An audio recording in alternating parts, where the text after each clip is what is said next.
Assalamualaikum warahmatullahi wabarakatuh. Kembali lagi di Koki MP, Komunitas Kajian Ilmu Manajemen Pendidikan, yang dibina oleh Bapak Amril Muhammad selaku dosen Prodi Manajemen Pendidikan. Di sini, saya, Muhammad Fauzan, selaku mahasiswa Manajemen Pendidikan, ingin memaparkan materi tentang era VUCA dan disrupsi. Sebelum masuk pada materi, jangan lupa untuk like, komen, dan subscribe. VUCA merupakan tantangan yang harus dihadapi setiap pemimpin organisasi yang menyangkut disrupsi, pergeseran pasar, serta persaingan bisnis yang semakin ketat.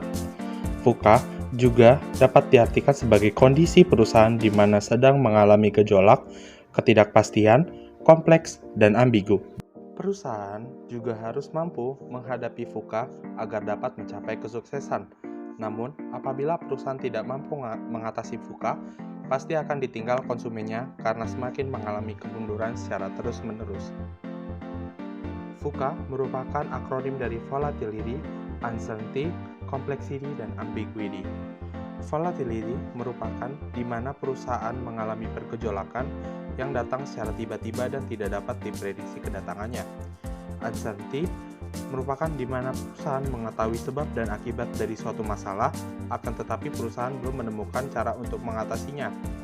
Lalu yang ketiga ada complexity, di mana perusahaan mengalami suatu masalah secara terus-menerus. Yang terakhir ada ambiguity, di mana perusahaan mengalami keadaan kebingungan untuk membaca arah yang harus dilakukan dan tidak perlu dilakukan. Lalu adapun strategi pelaku bisnis dalam menghadapi VUCA. Yang pertama, memilih top manager yang tepat. Untuk dapat menghadapi situasi VUCA, perusahaan harus bijak dalam memilih siapa saja yang akan menduduki posisi top manager. Lalu yang kedua ada transformasi digital. Strategi yang kedua dalam menghadapi VUCA adalah perusahaan harus mampu beradaptasi mengikuti perkembangan teknologi. Hal ini bertujuan agar tidak menyebabkan ketertinggalan. Yang ketiga, memahami kemampuan tim untuk menciptakan teamwork yang solid. Untuk dapat menghadapi VUCA, perusahaan harus mampu memahami setiap kinerja pegawainya. Lalu yang terakhir ada mengadakan pelatihan. Pelatihan dan bimbingan guna meningkatkan produktivitas tenaga kerja menjadi salah satu strategi untuk dapat menghadapi VUCA. Perusahaan atau organisasi yang mampu menghadapi VUCA dengan strategi yang benar, maka prospek ke depan perusahaan tersebut akan lebih baik karena telah mampu melewati masa sulit yang muncul. Selanjutnya ada era disrupsi. Disrupsi merupakan sebuah era terjadinya inovasi dan perubahan besar-besaran yang secara fundamental yang mengubah semua sistem, tatanan, dan landscape yang ada ke cara-cara baru. Akibatnya, pemain yang masih menggunakan cara dan sistem lama kalah bersaing. Lalu adapun alasan dan penyebab terjadinya era disrupsi ini. Yang pertama, karena perubahan langsung mengarah ke bagian fundamental, yakni model bisnis, sehingga mereka yang tidak menggunakan cara itu langsung keluar dari ekosistem. Lalu yang kedua, era disrupsi ini selalu dimulai dari pasar bawah.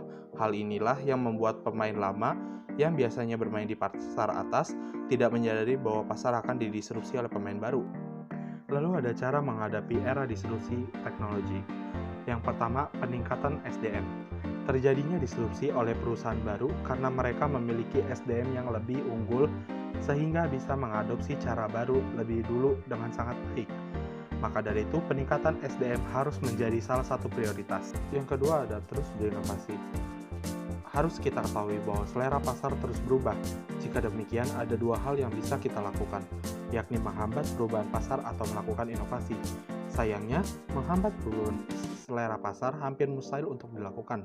Jadi, suka tidak suka, kita harus terus melakukan inovasi. Lalu selanjutnya adalah melek teknologi. Perusahaan bisa mulai untuk memperkenalkan teknologi yang mampu mempermudah pekerjaan kepada karyawan, dimulai dari penggunaan komputasi awan, big data, robot, dan tools marketing, cyber security, dan masih banyak lainnya. Yang terakhir ada siap dengan perubahan. Adanya teknologi membuat perubahan terjadi dengan sangat cepat dan masif. Hal ini membuat perusahaan harus selalu siap mengadopsi perubahan-perubahan baru yang muncul dan belum populer. Saat ini, terus belajar bukan lagi sebuah ajakan, namun harus menjadi sebuah keharusan. Berikut adalah sumber-sumber yang saya dapatkan dalam mendapatkan materi era VUCA dan era disrupsi. Nah, itu dia pemaparan materi dari era VUCA dan era disrupsi. Kurang lebihnya mohon maaf. Wassalamualaikum warahmatullahi wabarakatuh.